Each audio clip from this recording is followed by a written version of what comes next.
Grazie. Thank you, ladies and gentlemen. Welcome. Good evening, good morning, good afternoon. I'm glad to welcome you to the first appointment after the summer break on this international video conference cycle dedicated to tramways and other means of transport. Yes, I can. Yes. It's actually a much larger than this morning. Sorry, there was a noise. Today we have a presentation from Belgium made by Luc Koenot, dealing with the 150th anniversary of trams in two major Belgian cities, Antwerpen and Ghent. And the presentation will be done in English. At the end of the evening, there will be a space for any questions in English or in Italian. And you can also use the chat every moment during the presentation. I remind you that, as usual, the complete program of the forthcoming presentation is available on our internet site. And the next presentation is scheduled on Tuesday, October the 1st, and will deal about the Grossraumwagen in Germany and Austria. Thank you. And before giving the floor to Luc Koenot, I repeat everything in Italian. Sorry.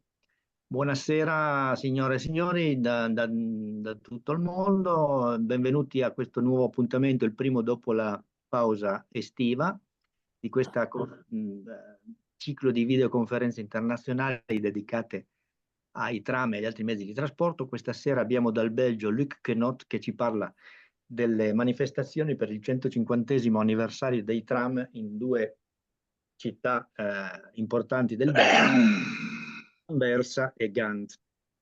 La presentazione sarà fatta in inglese. Alla fine della serata ci sarà spazio per domande in inglese o in italiano, ma potete usare anche la chat in ogni momento durante la presentazione. Il programma completo è disponibile sul nostro sito internet e la prossima presentazione sarà martedì 1° ottobre e avrà per oggetto le Grossraumwagen di Germania e Austria. Grazie e ora la parola a Luc Koenot. Luc, it's up to you. So thank you, Roberto, and welcome to everyone on this evening call. Do you see the screen with two pictures of one Antwerp and the other Ghent? Yes. Okay, so technically all is okay to proceed? Yeah. Okay.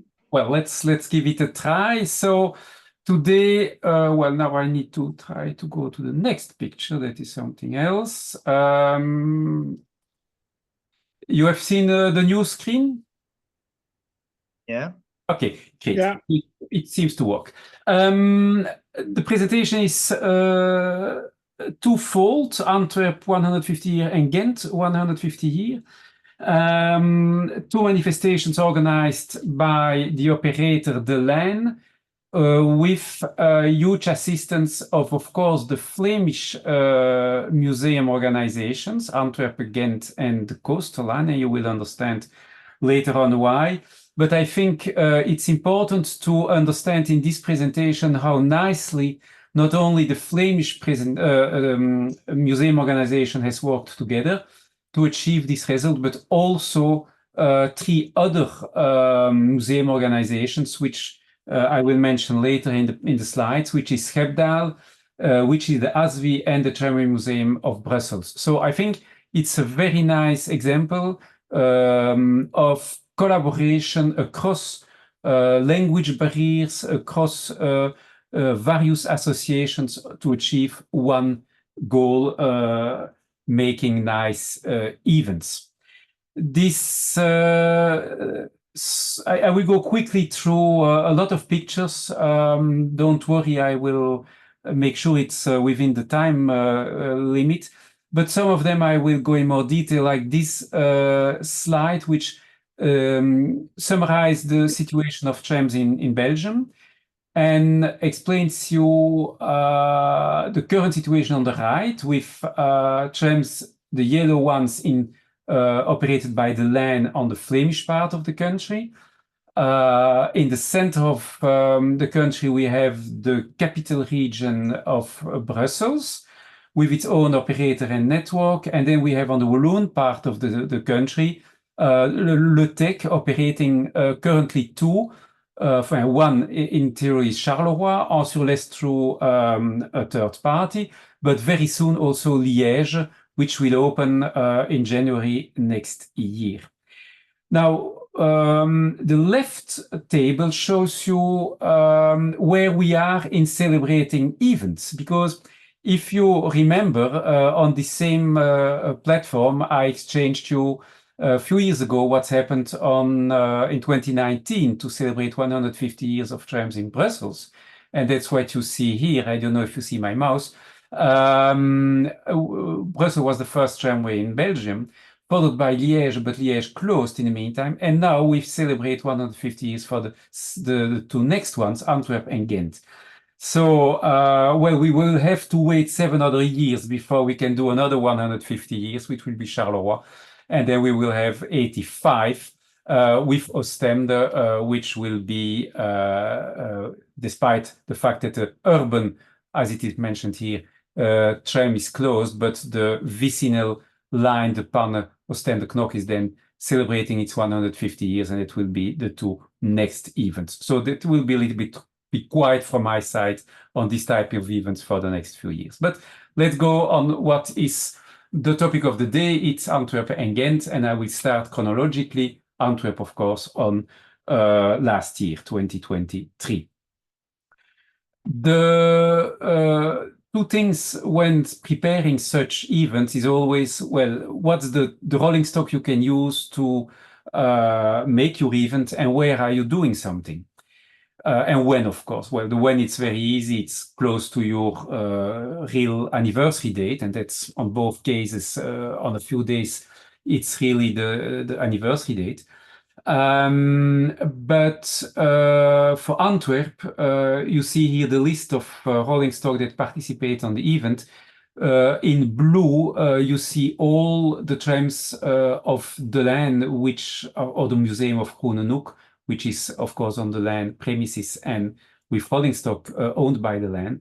And only 2 vicinal vehicles, despite the fact that Antwerp was highly served also by a vicinal network. There was both an urban network and a vicinal network. But for this event, 150 years, the whole event was mainly concentrated on the urban network, with, of course, the exception of the two vicinal cars I just mentioned.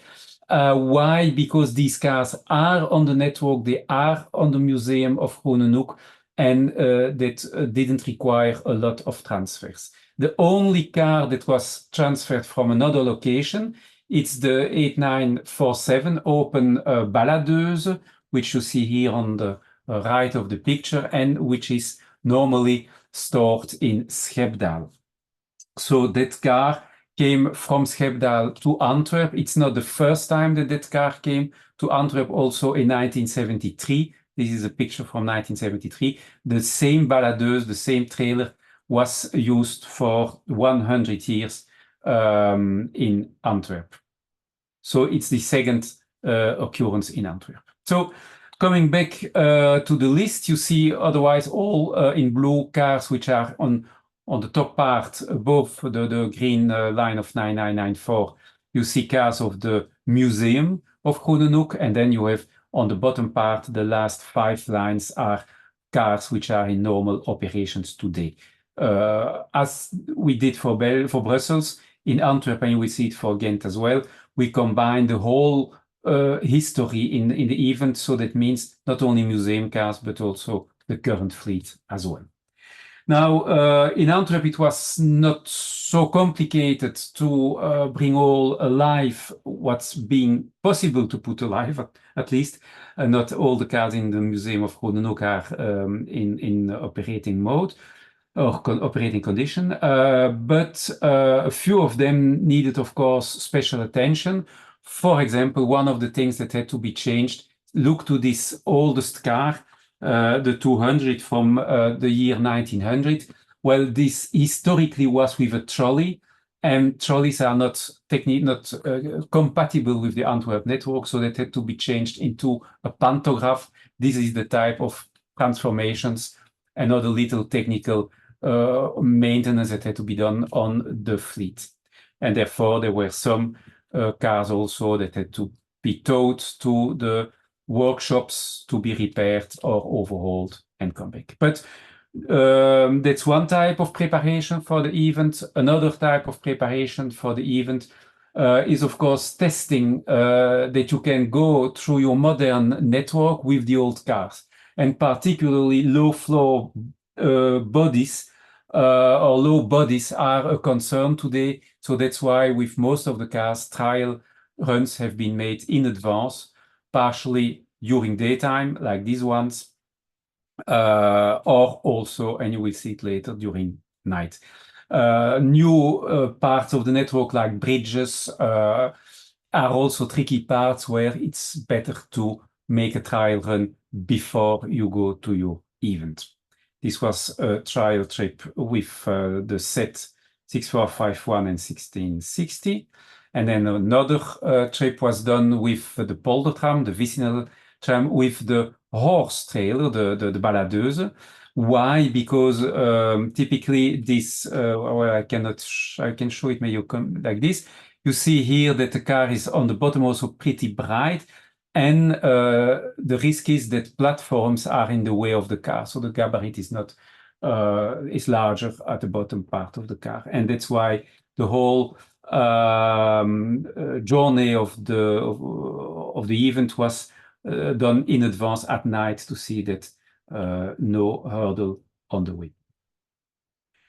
Once the technical preparations are done, of course, we have the commercial preparations for such events. And typically one special decoration on a car, on a modern tram, is a part of that announcement to the public. And this time it was a Hermelijn car. You will also see the same look and feel of the marketing campaign for Gand in the next part of the presentation. Conference, press conference, and so on. This picture was made at a press conference where you see then the announcement of the event. And of course, it was held at the museum, which is behind the modern car, and 181 is just coming out or show his front at the entrance or outgoing gate of the museum. Now let's, after that preparations, go to the real event and how it unfolds. The event was pretty easy from a concept. You see the map, I hope you can see the mouse. Museum is on the southeast part of the map here. And from the museum, all the museum cars went over the lines 4 and then 1 and ultimately 24 to come all together at Havenhuis. This was during normal operation time with and between the normal operating vehicles. Only this part of the network where line 24 is normally running was closed during 2 hours to allow for the event. So otherwise our 150 years event was not harming any daily operation. Daily operation starting with briefings, of course, with bringing together all the volunteers that not only operate trams, being conductor, pointmen, and so on, but also a club of people who give some more color to definitely also the open vehicles of the parades. This is an inside view of the museum just before the cars went out. But as I told you, not all the cars of the museum went out. You see here another part of the museum where clearly these cars are not technically able to run and are statically displayed in the museum. So of course, these were not candidates to go outside. Well, let's now go on the street after the preparation. First tram that went out was the horse car, the baladeuse that was used as a horse car, pushed in this situation by the standard vicinal tram, pushed out in order to go to the loop just the side of the museum and then reverse and take a normal way to Havenhuis. Why this is going out reverse way? Because the standard motor car can only go out from this part and in also of the museum. It's too long to use the curves in the museum. So that's why all the time the polder tram is going out of Groenenhoek. It has to go reverse way to use the loop. Just a little detail. Police, as you can see on the right, by bike was accompanying the trams from the museum to Havenhuis. You can see here a little lineup already of the trams moving towards Havenhuis. A few of these trams are not coming out so often, like the 200, but also this war car. After 1973, it nearly never came out of the museum, so it's nice to have it outside. Arrived at Havenhuis, the polder tram with the baladeuse, they were the first to arrive. At the loop of Havenhuis, the horses took over the trailer and went with the standard car parallel up north to take starting position at Havenhuis. The horse tram, like you can see here, was not authorized to use the loop at Havenhuis. It would be too dangerous for the horses. And that's why the horse tram went reverse track up to just before the loop to take its starting position. All the other cars, like you can see on this picture, went up to the loop and ultimately took their position on the loop. You will see it in a few seconds. Of course, the modern cars at the end also. On the right of this picture, something special for Antwerp. It's not, of course, core of our presentation, but there was not only a horse tram on tracks, there was also a horse kind of omnibus, street omnibus, a historical one, but well, historical in the sense that it looks historical, but it's a reconstruction, but of a real horse omnibus from the 1880s. And this is the picture of the loop. So you see that nearly all trams of the parade, all old museum trams of the parade, are in the loop of Havenhuis standing, and on the middle of the loop you see the crowd. This is the CEO of the land and the president of the board of the land, as well as the people from representing the Antwerp city, the city hall, were making, of course, a welcome word to all the guests and post here on the picture. I mentioned that the horse tram went on the other track up north as much as possible. You see it here. The horses have in the meantime reversed and are ready to go on the parade to the south of the section. The parade was held from, you saw the horse tram, that was the starting point of the parade, up to this junction on the south of the Katendijk Oostkade, going through the loop Eilandje. And here was, and you will see it on the pictures, a dismantling of the parade, either to exhibition or to operating for public.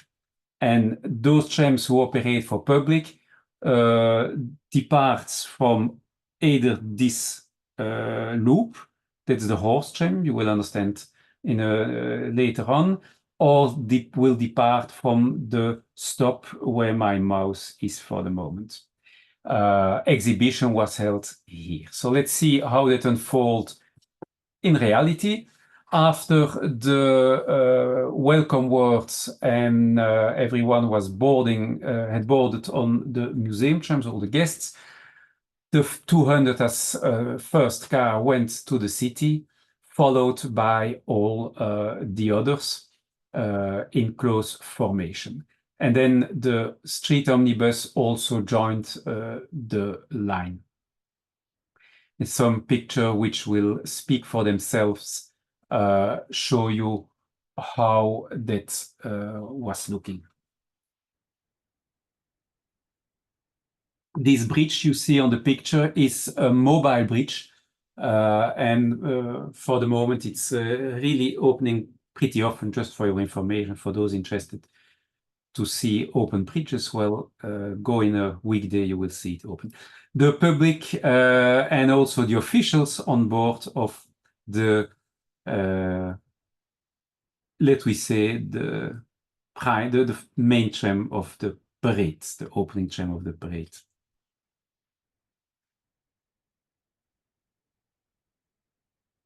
And you see on the right of this picture the many enthusiasts, on ladders or not, using the Mexico Bridge as a very nice scenery, of course.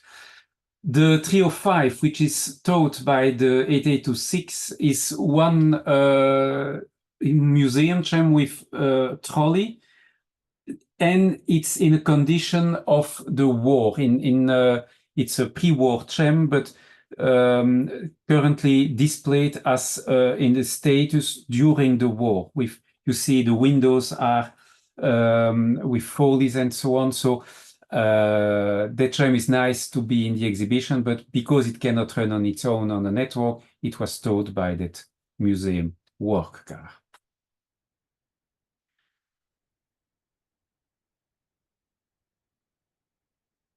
A bogey museum car. I will not go too much in the history, that would take us too long.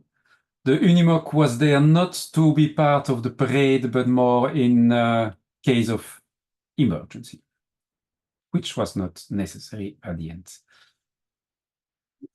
Same view, a little bit further. And also the Hermelijn, the Siemens tram was the one which was decorated for the event. A Gand PCC by the double-ended car used on line 12. Antwerp has still 6 of them in operation on line 12, waiting the replacement by double-ended CAFs, who are already delivered, but they wait change of the configuration of the ends, the terminus before being put in service on that line. And then at the soft part, now we are the soft part of that Katendijk dock, the parade nearly at its end, but which allows for a close formation again of all the cars.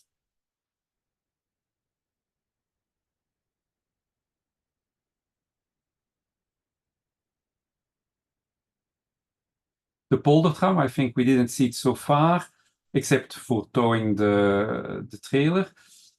Here on its display condition during the parade.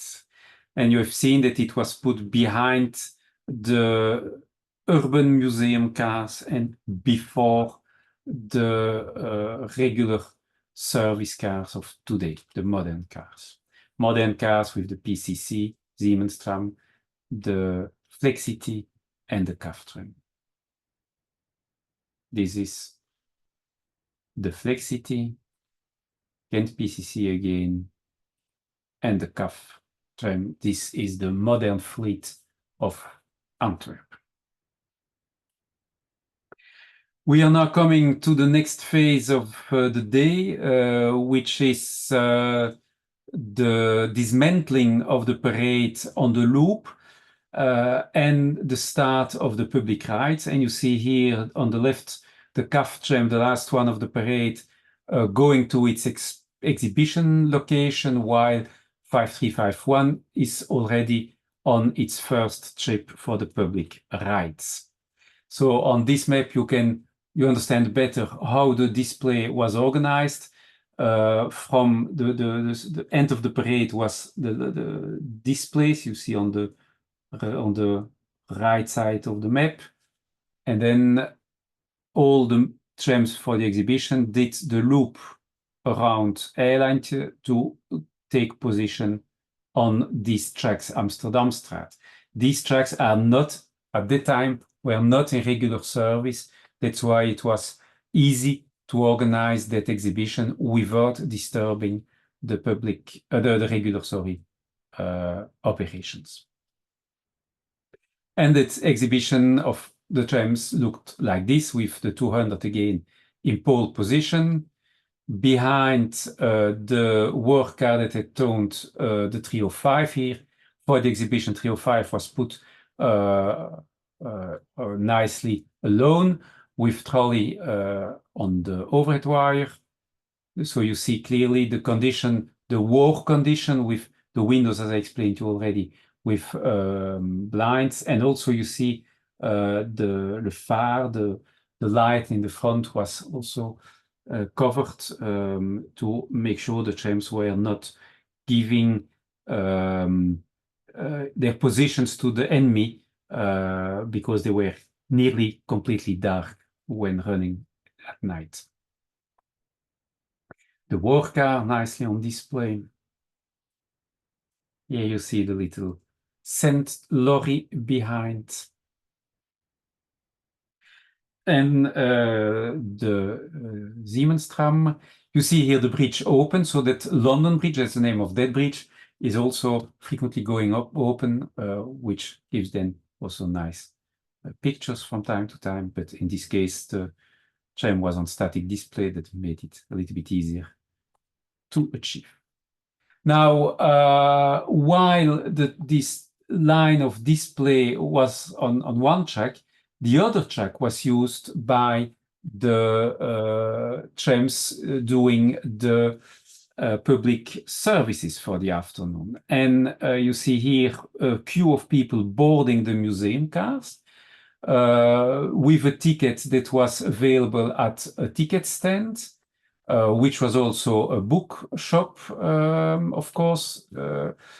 Here I show you the ticket which was in use for that day. So you could have one trip or a return trip or a day card, whatever. You can go for the horse tram or for the electrical trams. And as I already told, it all departed from the environment of the loop Eilandje. The horse tram depart from the platform of the terminus of line, the regular terminus of line 7, while the electrical trams depart from the Amsterdamstraat to make their tour around the city. Let's start with showing some pictures of the horse tram. You see also an old bus. That bus was there for technical reasons and as some office room for the technical room for the volunteers of that day. So they had not a particular role otherwise. You see here the horses and the baladeuse. Yes, this is of course not a very historical combination, but we cannot in Belgium do differently. We don't have anymore, except Brussels, show historical horse trams. So the only way to show a horse tram is to use open baladeuse of the vicinal, and then to explain that a horse tram somehow looked like this, but this is in fact not a real horse tram of 1873. Let's go now to the electrical trams. They did the loop like you see here, the blue line on this map. So a loop, and that every, I think it was about half an hour or something like that, to do the loop around, and it came along a lot of nice places in the city. Line 7 was operated regularly, so you see here the museum trams waiting to give priority on the regular service of line 7. They did the same, of course, when they went on other places along other lines. I use this picture to show you some interesting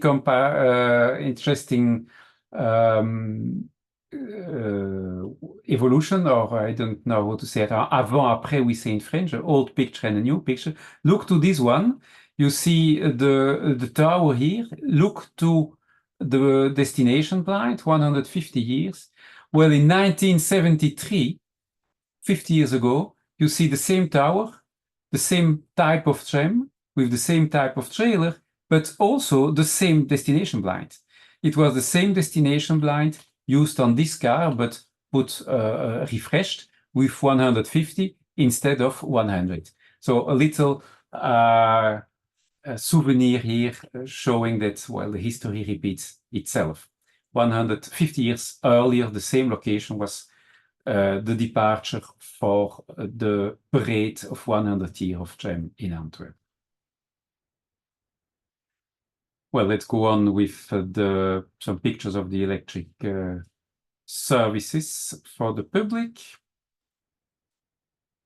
You see there were in total 6 trams. This is the first tram, only one with a trailer, which you can see here from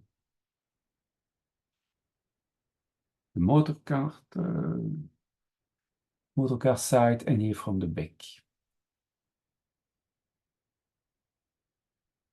Another tram was the 181, 1904 car. And again, the regular service of line 7 was going without problems together with the museum cars.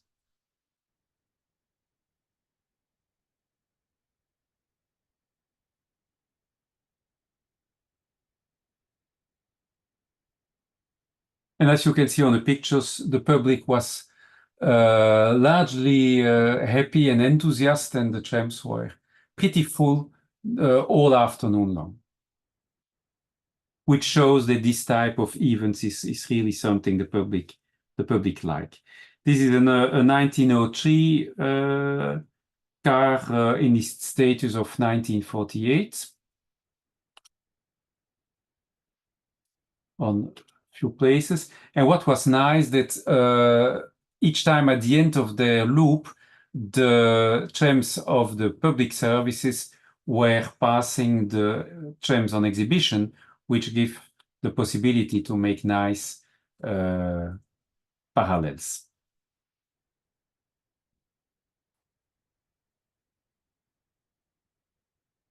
'7386 is a bogey car from 1908.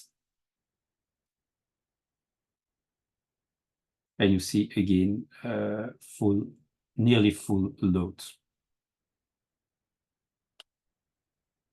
In the small streets of Antwerp, it's always nice to take pictures. And here it comes back to its end. A big view of that bogey car. PCC 2000 was, of course, also part of the public services. PCC built in 1960. And behind you see the vicinal standard.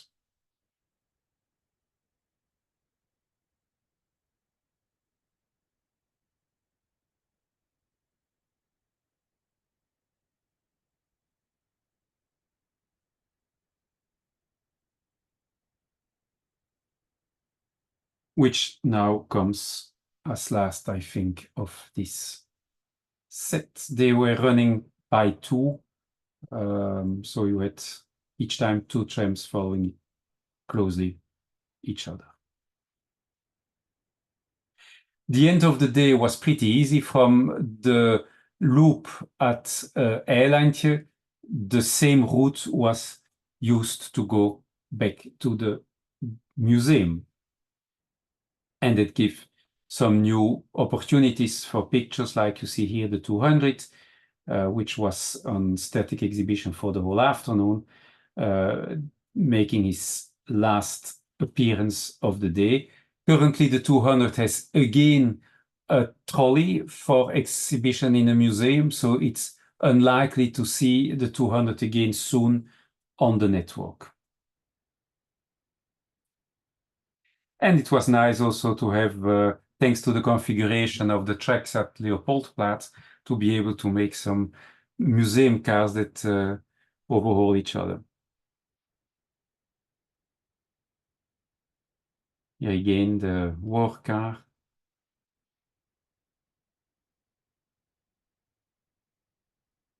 881 is built 1913 and pretty in its original condition, with the St. Lorry on the back. And here again, the polder tram was the last one returning. Of course, he needs to be stored at on one precise track, blocking basically all the other tracks in the museum. That's why he was the last one with the trailer of Schepdaal going to the museum. And this ends the Antwerp part of the presentation. I don't know, Roberto, if you want a little break for questions, or we go on with Ghent? No, please go on. Okay. Questions, although at the end. Okay, good. Well, then let's jump 1 year later. Ghent was a totally other story with some more complexity, and I will explain you why. There are 2 elements that made the Ghent celebration way more complicated. And I start with showing the network of Ghent and the initial plan for Ghent 3 or 4 years even before the date. So we prepared Ghent 3.5 to 4 years before the event would have take place. And our initial idea was simply to make a loop around the city center, which looked pretty logic in this configuration. The depot is here. And also we were willing to use tracks. You see the green part on this map, which are not used today, but which are in place. And so we were saying, let's use these tracks. Let's make, because there's no overhead wire on these tracks, so pretty nice for steam, horse, and other trams. And then we don't disturb any daily operations. And otherwise, we are using the loop. But unfortunately, look to this. At the moment we approach our 2024 target, so we understood that main sections of the network would be out of service for repair works. This was in May out of service, and it was out of service for many years, basically. Also, this section was out of service, and the entire section from the city center up to St. Peter Station also out of service for repairs that have started in January, will take 5 years. So then we said, well, what can we do? Lucky, we were, of course, very close with the line operations and all the infrastructure services to secure at least the section of the network between this crossing at Koophannersplein and St. Peter Station. These tracks have been put out of service, of regular service, the 6th of January 2024, but we were able to keep them in service for us up to our event in May. And the day after our event, these tracks are now also put out of service for repair. So we were obliged to work in a scenario where we could only use, well, basically this as we went, and that we used intensively. And of course, going from the depot to the city center was not a problem. And then we had a problem where to do our event, knowing that the only line through the city center, it was not so nice for the land and for the city to interrupt it. Nevertheless, we were authorized to interrupt it during 2 hours. And as this section on the north is out of service, we were also able to keep in service up to the moment of the event, the first part of this line up to the crossover at Lange Steenstraat. So this was the constraints we had to work around. Also, the idea to use the tracks, and I will show you a picture, to use these tracks, which are nicely laid in the downtown, connected to the network. We were not authorized by the city to use them, because you see that in the tracks there are rubber product to avoid velos to crash in the to reverse on the tracks and to fall on the tracks. And that's why also our nice idea to use these tracks from Belfort on, we were not authorized, and that would have been nice to use these, but unfortunately no authorization. That's about the infrastructure part. About the rolling stock part, the situation was totally different than Antwerp. There is no museum in Antwerp, in Ghent, sorry. The only experience, the most recent experience in Ghent about running a parade was 2004, when they celebrate 100 years of electrical tram. And I show you this picture of 2004, where you see already a few trams, but all these trams, well, not a PCC car, of course, but all the others, they are not anymore in Ghent. They were not anymore in Ghent. So we were with a situation that we find out 17 trams to run in the parade, but out of which all the historical ones had to come from other locations. And this was the nice collaboration I mentioned to you earlier. I spoke already of the collaboration with Schepdaal for Antwerp, but now we also see that the event of Ghent, with steam, with horse, steam, diesel, and electrical, the 4 modes on one event, was only possible because we brought in Ghent trams from the coast, from Tram, and from Antwerp. And basically, only the modern trams were those coming from the fleet of Ghent. Of course, these are the running trams. So that shows you how special this event in Ghent was, to make a 150-year event on a city where, in fact, the museum cars are not anymore in the city. But it worked. We built confidence with the operator, because, of course, it was not so easy to explain. That's why I started 3.5 years to 4 years before 2024 to discuss this event, because otherwise it would never been possible to achieve what you will see in the next pictures.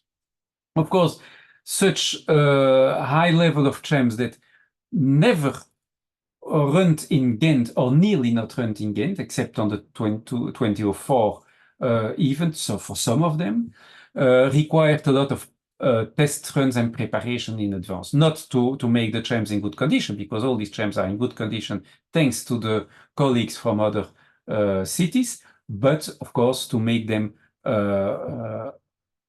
accepted by the Ghent operator. It started in the Panne, where we selected the baladeuse from TTO. I preferred this one over the one from Schepdaal because its condition is better. And I used the same horse operator as the one I used in Brussels. So that was also for me more confidence because running downtown with horse, and you will see among all the people, you will see totally different situation as Antwerp. I was only comfortable to do it with experienced people and people I was sure of their capabilities. You see here that the horse tram is pulled by 3 horses, not 2, like Brussels, due to the heavy load and the heavy activity in the afternoon. You will understand later. Here you see the trials of the horse tram. On the left side, a coastal tram. We are in the Panne here. Also, part of the trials is to change the horse from side and to experience that with with this baladeuse. Why it's not the same baladeuse as for Brussels, of course, I don't need to explain that to you as experts. In Antwerp and Ghent, it's narrow gauge, it's 1000 millimeter. Brussels is standard gauge, so that's why I could not use the baladeuse of Brussels. Now, another part which was important in the preparation, bringing about 200 meters new trams in a depot, it's hard to find place. And so we had to really negotiate where we can find 200 meters of tracks in a depot that is in regular operations and which is full, because at night there are already regular trams parked everywhere. So you see here the map of the depot and how we succeed to negotiate enough length for our guest trams. Guest trams that all arrived, of course, by trailer. Another part, this is, I put the pictures in chronological order here, so that's why it's coming now, but it's the same for all the trams. One other element that had to be prepared is the destination blinds. I'm very sensitive to this as well. So for all the visiting trams, we prepared right blends, and some of them were built on purpose, like this one. Unloading the trams was during regular service, of course, which again makes nice pictures of parallels. Here you see the autorij unloading himself from the trailer in the depot. Then the same day as the autorij arrived, because the constraint of these 200 meters track I needed in the depot was to request that space as short as possible. But well, 1 week was required anyway, because test runs were needed, and test runs at night. So you see at the right side, one of the last regular services, it's 1 o'clock in the morning, entering or going to the depot. We are in the meantime nearly downtown, and with the 2-axle Vicinal and the autorij, from Asvi we go to the downtown. In the downtown, all the various track combinations were tested to make sure that everywhere we could pass the platforms. It's again the platforms who are the tricky part, and somewhere a pole or a traffic light, or a traffic sign, whatever. But it was very nice, of course, to do that in the middle of the night in Ghent, and to run these trial trips. Also, all the crossovers we were using, or we were willing to be sure to be able to use in case of emergency. We had for all the routes plan Bs in case there were some disruptions, so that we were able to also, because this place the parade was not going, and the public services as well, but this was tested to be sure that we could go there. You see here at Gravensteen a nice parallel of the both vicinal cars that we used at night.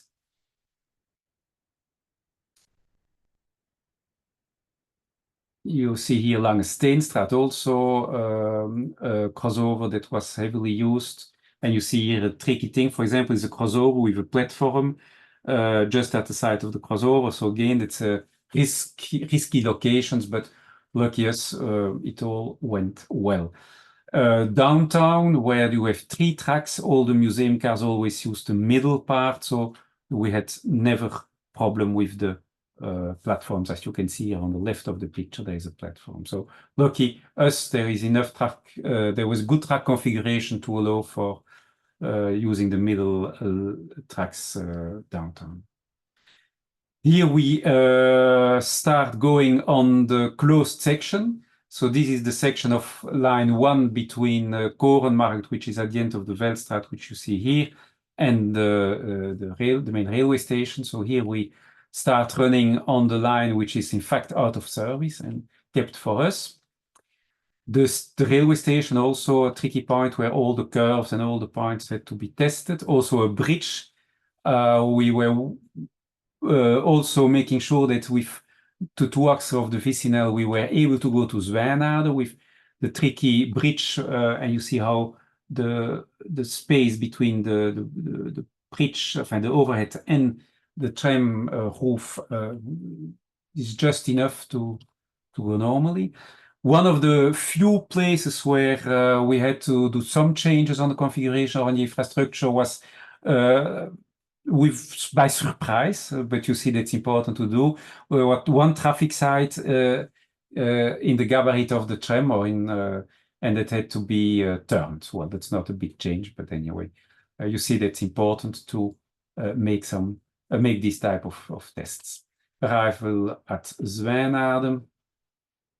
Back in the downtown, also the curves with the autorij is a long distance between axles, so 3 meter plus, which makes that such curves are sharp, and we were willing to be sure that all these curves also were not causing problems. And you see in the meantime the daylight is coming up, and we were just in time back in the depot to not to disturb the first regular service leaving the depot on line T2.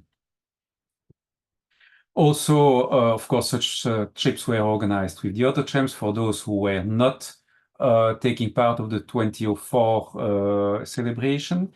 Here you see the open 2-axer 216, built in 1908, the oldest Gand urban tram available. Also, a lot of wagons were brought to Ghent, and you will understand why. That's all related to the steam tram. You cannot show only a steam engine without his train, and for the parade, the wagons were also transferred to Ghent.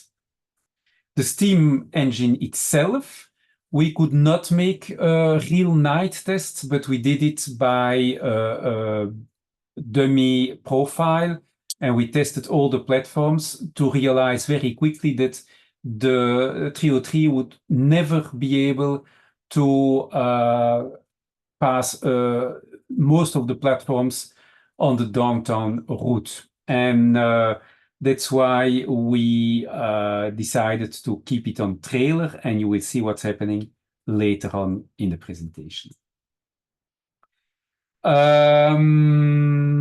Let's start on Saturday. On Saturday, we organized public services. Yes, I forgot to say something. It was a 2-day event and not a 1-day event. So 2 days. On the Saturday, public trips on 3 lines. The blue line was from St. Pete, from the station to Zwijnaarden. The red line was a loop in the downtown, and the green was going from the station to Moscow, making sure that on the downtown loop we were running with museum cars both ways. And I will, and it's with 9 cars in the afternoon. On this timetable I pass with a ticket similar to the one in Antwerp. And here I will show you quickly the cars that were used for that service. You see the urban car 328 here on line 1. The Veldstraat, you see that there is no overhead wire anymore on this part, as I explained to you earlier on the map. Only this overhead wire is still available at that time, and now it's completely gone, but it was kept, as I told you, just for us. A PCC was also running on the city loop, and the Vicinel 9888. That were the trams on the urban loop. Here you see the railway station was, of course, a central place for boarding, but it was a hop-on, hop-off service, so everyone could hop on, hop off everywhere. The S was the other one on that service. To Moscow, we were running with the 339, with the standard 9985. You see here on the recently renovated section to Moscow, the standard 9985. And with the PCC, one of the most recent museum cars of the line, a model that is, as I told you, all still in service in Antwerp. And on the line to Zwijnaarden, we used the autorij. You see here a nice picture of two vicinal trams waiting departure in front of the Gand railway station. And with the autorij 86, we went one time per hour to Zwijnaarden. You see here also over the well-known bridge at Zwijnaarden. And the other tram to Zwijnaarden was PCC 01. The Saturday ended with preparing all the convoys for the Sunday morning, because we were not willing to make a lot of train formations on Sunday morning at 3 o'clock. So all this was prepared on the Saturday evening in order to be ready for the Sunday morning. And the night of Saturday to Sunday, the steam engine stand nicely on the trailer in the depot. Now, what's happening for the Sunday? Let's go to the second day of our event. We had a program in 3 steps. From 10:30 to 11:20, there was a parade. The parade is the red line on the map, from Langesteenstraat over Gravensteen to Duivelsteen, continuing for some trams to the depot. In the afternoon, we had public services on the green line with the steam. That was not a public, it was a demonstration service, because it was only the steam engine without passengers. The blue line was a public service with the horse tram to Langesteenstraat to this central point, and the black line was the electrical and diesel service between a shuttle service between the city center and the railway station. So all that was about 9, 10, about 12 trams in service the whole afternoon, but the parade were the 17 trams I mentioned to you earlier. Central place of all this was the area around the Cataloniëstraat and the Sint-Niklaasstraat, with the stops where people could board on the public services in the afternoon.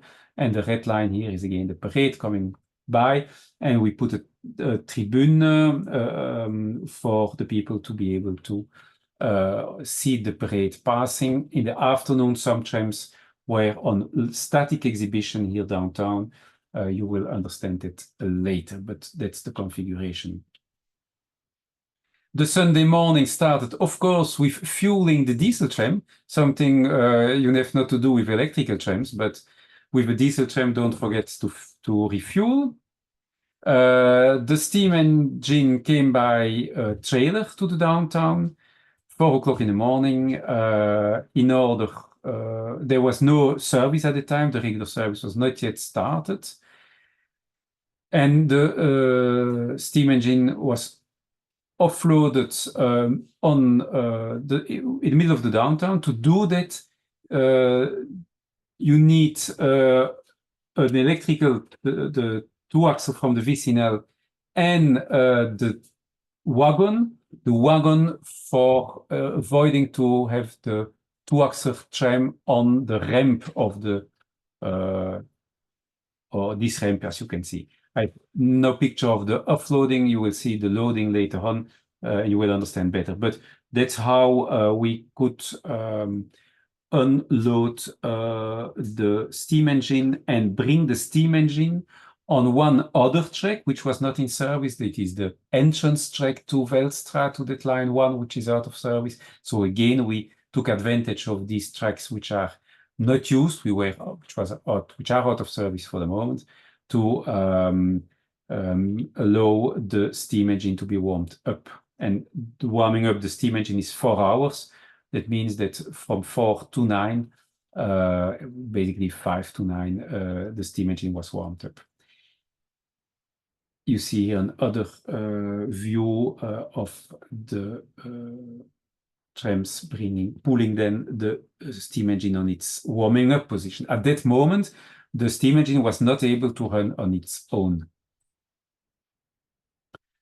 So, and then maneuvers to bring all this back to the depot while the steam engine is bringing full of water, and the warming up procedure is started.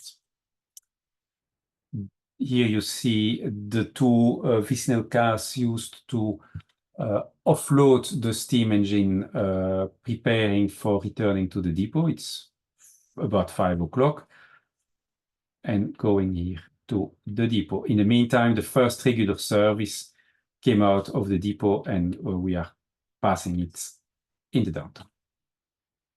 The second part of the day was bringing the whole all the parade cars in a line on that section which is out of service, these tracks.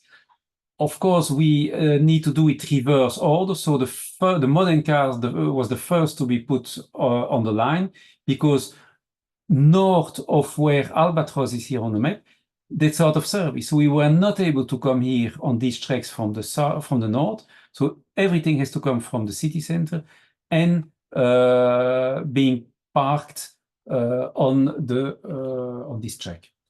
Departure was then from this track using a crossover, the regular part, and back to the other side of the city. So the first tram arriving on its location was the modern Flexity car. Then I will pass all the other ones, you understand. Just this picture, which is nice because you see it's still pretty empty in the downtown. The steam engine warming up, and then the PCC 6215 going to its location. Here it's starting to fill up in the Lange Steenstraat. You see that every centimeter is used. We could not put more than what we have done. There was no place for it. Then trams with trailers. Of course, as you had to reverse trams from the side, the trailer, you could not make a loop. 9985 was having the trailer, which was basically the trailer of the S car in the parade, and the S car is having the baladeuse, the horse car. So that combination will be will change at the Lange Steenstraat. So here we go to the Lange Steenstraat. You see the 2 sets, and here the final combination where the standard motor car is in the meantime already out, and you see the standard trailer with the S behind the S motor car as it was designed for the parade. Similar operation for the triaxle train. In the meantime, the horse tram was put aside on the other track here, waiting for the horses. Standard motor car was free from its duty of bringing the trailer from the S-tram and going a reverse trip to Duivestein for going to its location. A nice formation also was the PCC work car with the 2 trailers for the triaxle car 328 you see in the back of the picture. It is a pretty unusual configuration. In the meantime, the horses were ready to start their duty. And here you see that the 328 is in the meantime attached to the 2 urban trailers to form the train, which we call the train to Melle, which was also historically formed that way. Autorij arrives. The two oldest Ghent trams arrives, 378, takes its position. Also an old overhead wire that was work car, a nice historical vehicle, recently restored, so we give it a place also in this event. And then the oldest tram of Ghent still in service, the 1908 built open car 216, which takes its position. Well, then what happened with the steam engine?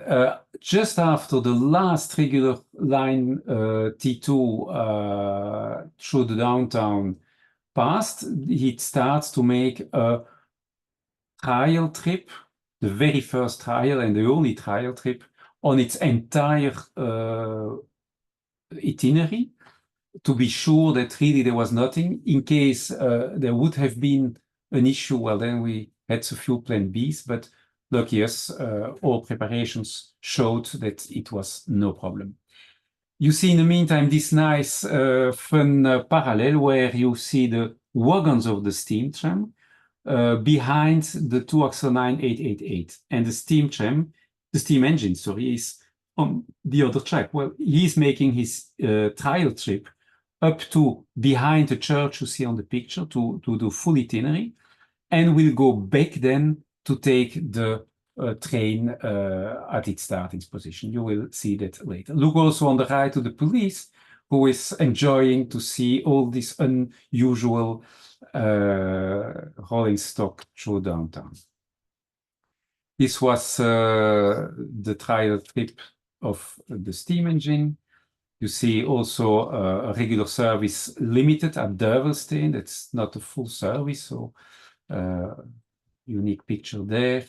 And the steam engine returned. You see here the crossover to come behind what in the meantime was brought by the 9888, this steam train. Why was this the location to the limit location for the steam engine? Because you see here a bridge. If you look well, that's a bridge. And the bridge, we were not willing to put a 30-ton steam engine on this bridge. That was not sure that the bridge would hold this. And of course, we didn't take any risks. So the steam train wagons were on the bridge, and you will see then the steam engine is taking here the wagons just at the limit of the bridge.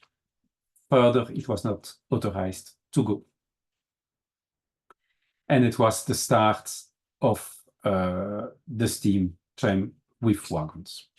9888 was put on a side track because it was otherwise on the way, on the wrong place in the parade. So we had to put it aside just for a few moments. And then the parade could start finally from Gravenstein up to Duivelstein. So that's the big red line. The PCC dépannage, the work car, emergency car, was the first one of the parade. In fact, as a kind, of opener to make sure the public was going out of the tracks and allowing place for the horse tram and everything which follows behind.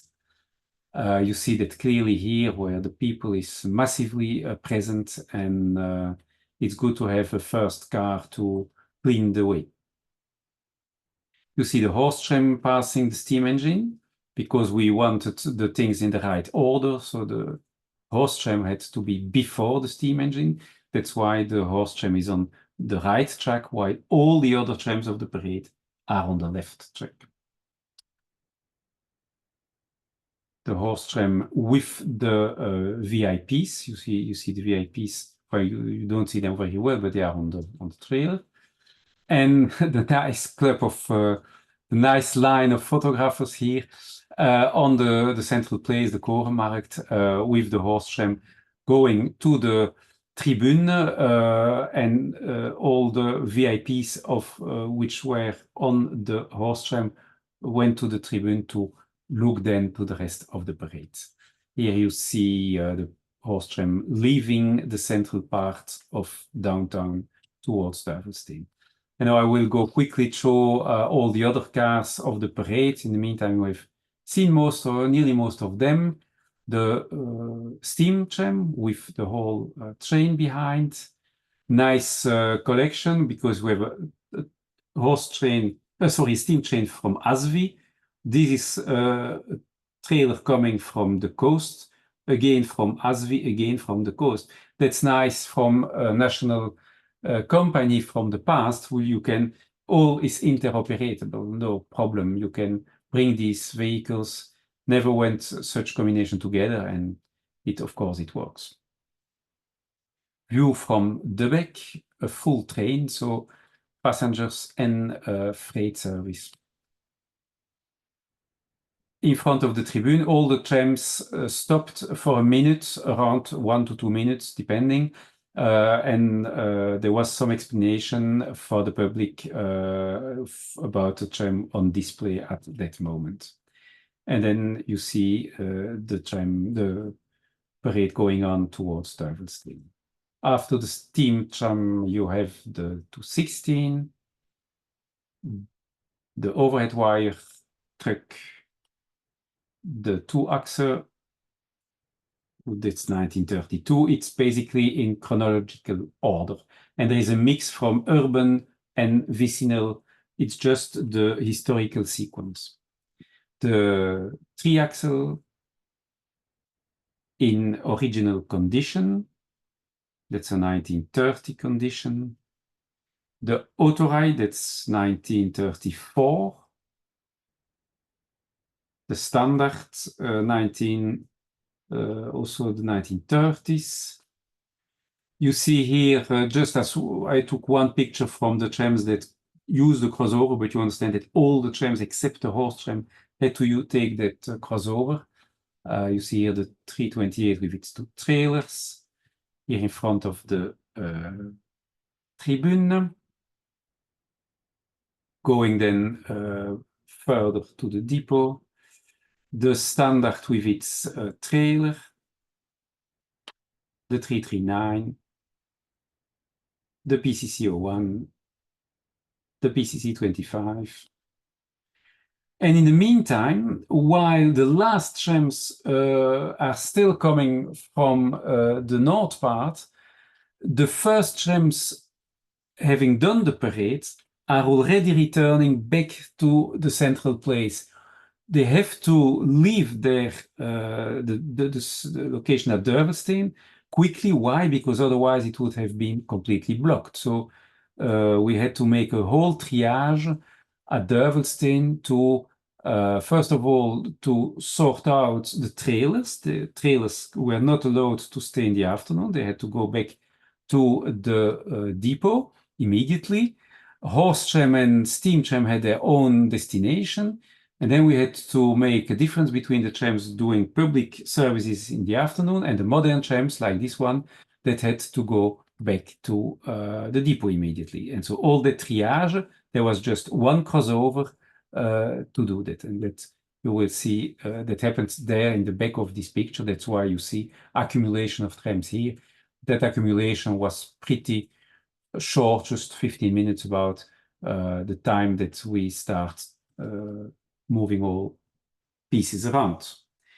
It starts with the horse tram that had to go on the other track, like you see here. The steam tram had first to give way to all the other trams that had to go to the public services to use the crossover before. So that's why the steam tram went further down in the Vlaanderenstraat. And as well as 9888. 9888 was used to pull then the steam train.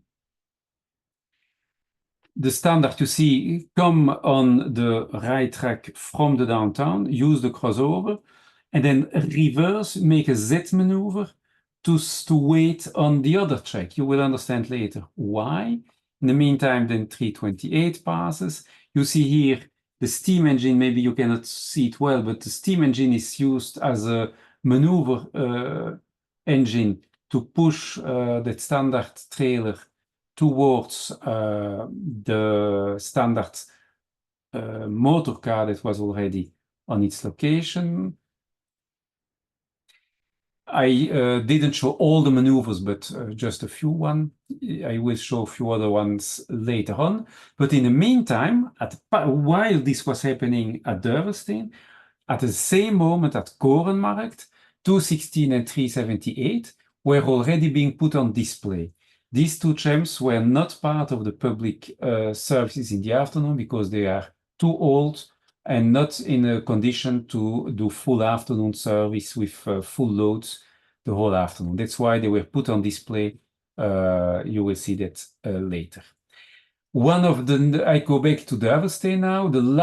One of the last large maneuvers at Duivenstein was to bring the whole train standard plus the steam trailers plus the standard trailer to the out of the let we say the stump track used at Duivenstein to form the train, and the steam engine was here with 41.5 ton train uphill, bringing that over the crossover. You see here all the power of the steam engine, no problem to bring the train uphill over the crossover. And well, what was the goal later on? To free up 9985. Steam engine is already further, and that train was then bringing all the vicinal trailers to the depot. You see it using the crossover, leaving and giving them way to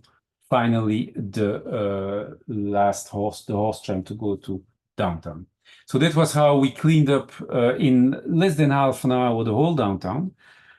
In the meantime, and it was always parallel, all this is happening in parallel, the trams to the public services were entering reverse way in the Sint-Niklaasstraat to start using starting for the public services, and the steam engine entered on back to its waiting area.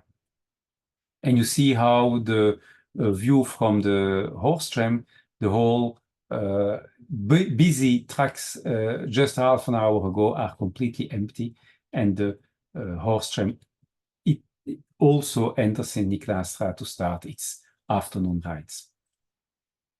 216 was on display, and in the back of me taking the photograph, there is the other 378 on display. Regular service in the meantime was resumed, and so all this now, all the following pictures are while regular service is operating. There was a kind of bistro at the Korenmarkt organized by the LAN. This bus, the 101, was there also as a technical room for the volunteers. The overhead truck in the parade in the afternoon was on display, in the morning was on display in the afternoon. And then the last part of the day was to run these public services, as I told you, towards the central station, electrical diesel, the horse tram to Langesteenstraat, and the diesel tram, the green line, but without public. The most tricky part of all this, as there was no tracks anymore on the Veldstraat, you see my mouse, there was single track operation between the stops, where there is number 1 here, and the Ketelbrug.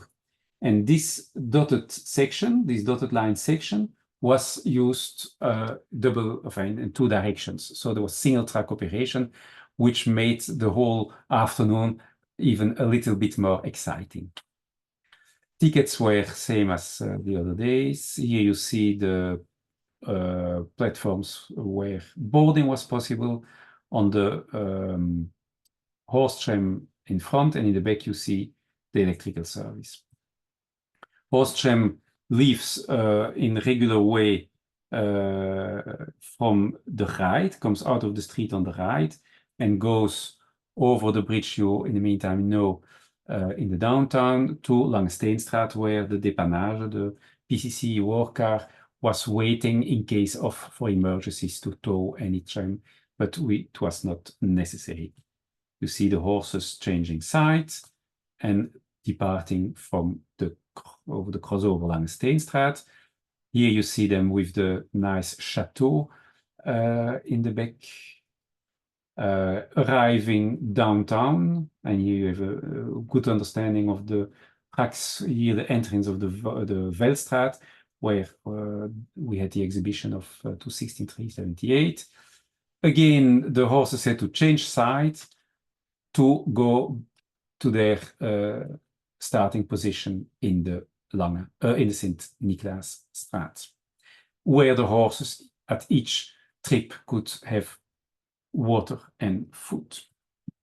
The steam engine had its waiting position between the nadars as usual at the entrance of Veldstraat, and every nearly 30-40 minutes went out of its place to go to Duivelsteen, change direction, go back to the city center, before reversing at Korenmarkt.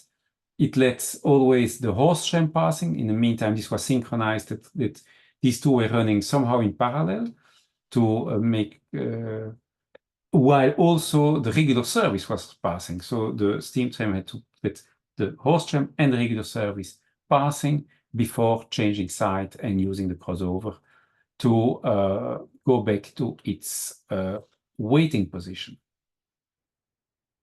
which it's entering reverse track, like you can see. Now we just a few pictures of the electrical and diesel service. The starting point was the Sint-Niklaasstraat, as you saw on the map. Here a reverse way, because normally these tracks are used only in the other way. Two trams each time together to improve the capacity on the single track, because with a 15-minute service that allowed us for a 7.5 minutes to go over the single track, that was fairly, and the boarding in them also. So it was comfortable enough to operate. So we hold timetable the whole afternoon without problem. You see the horse tram here, while we have a departure of the S-car. Here a view of two-axle Vicinal coming back. This PCC is running again reverse direction. This is the regular direction at that point. You see here the three-axle car reverse direction. By the way, that Flexity passing by, this is the other regular line still in operations. I didn't spoke about line T3, but we never went on with our museum cars, basically on Sunday over that line. We used that lines on Saturday, but not on Sunday. You see here the Autorai followed by 328s. And here you understand the crossover where the public service, the electrical and diesel trams change then track to go on the right track to the station. The Autorai on the same crossover, PCC. You see the police by bike. The police was each time accompanying the trams on a reverse direction to avoid any clash with the cars, despite the fact that the whole zone was free of cars. There was a board for a safety measure, a safety tool done, a safety key, basically. You see that the boards here, the traffic signs, normally the whole downtown, at least the tram part, was up to the city ring, was free of traffic just for our event. So that was also nice from the city to have allowed for that measure, which makes it easy for nice pictures without traffic on a place where normally there is a lot of traffic. You see here the starting public, the traffic board showing the start of our free zone for our event. The urban cars and Vicinal cars, one behind the other. You see again that public was heavily present on the trams. Here two Vicinal cars passing each other on the city ring, same location, but this time the S and the standard. So it was the usual place for the cars to cross each other. The railway station was the central place to board on the other side. The evening ended with the dépannage making a last run to the station to like a sweeping operation to be sure there is no other tram and to clean all signs, volunteers and others. The other thing to clean was to tow the 2 trams that were on exhibition because there's no overhead wire. You can see where they were on exhibition. Tow them back to the regular operated sections so that they could make a last return trip between the Dervesteen and Langesteenstraat before going to the depot. The overhead car also going back to the depot. Same 378 going went out from the Veldstraat, towed by the dépannage from the LAN for a last return trip to Dervesteen Langesteenstraat. It's a load for this nice parallel. 328 also went back from the public services. He had another duty. 328 was in charge to pick up the horse tram. You will see that on a picture later. 378 coming back. That was just for pictures. That we did this here. You see 328 picking up the horse tram to the depot, followed by the PCC dépannage because we didn't need that car anymore, so could also go to the depot. So that goes to the depot, and then basically the last thing to do to end the day was to load the steam engine. Therefore, again, the 2-axle vicinal car with the wagon went out of the depot together with the diesel tram because we had to change side of the wagon. Therefore, you need another car to play that game at the crossover, so that you have here again the 2-axle with the wagon in between. Regular service, of course, used going normally, so we like to do that while normal service is still in operation. And then the final act of the day was pushing the steam engine on the trailer. So you understand better now why that wagon needs to be there, because we cannot have the 2-axle on the ramp pushing a 30-ton machine, because then, well, the ramp would move and not anymore the steam engine. It is nice to see that the public was very docile, very prudent on both sides, parallel, and but very eager to see that happening. The machine is in the meantime loaded. Last thing to do is to go back to the depot with the wagon. Of course, you need first to go to change track, to do that at Korenmarkt, and go then to the depot. All trams being nicely parked on our reserved tracks, either track 8, as you remember maybe on the map, or in the sheds of the old workshops. And you see here 3-16 being pushed, and 328 pushing 216 to its location, and 328 being the last one to be pushed then by a little lorry on its final position. The days after were used to bring all these cars, all these guest cars to their original location, except the S car, who did a little tour over an exhibition organized by Nostalbus, but that's a little detail in the whole story. Well, that brings me at the end within the expected 90 minutes. So I hope, Roberto, I didn't use too much overtime in this presentation. Thanks for your attention. Yeah, it was perfect, Luc. Thank you very much.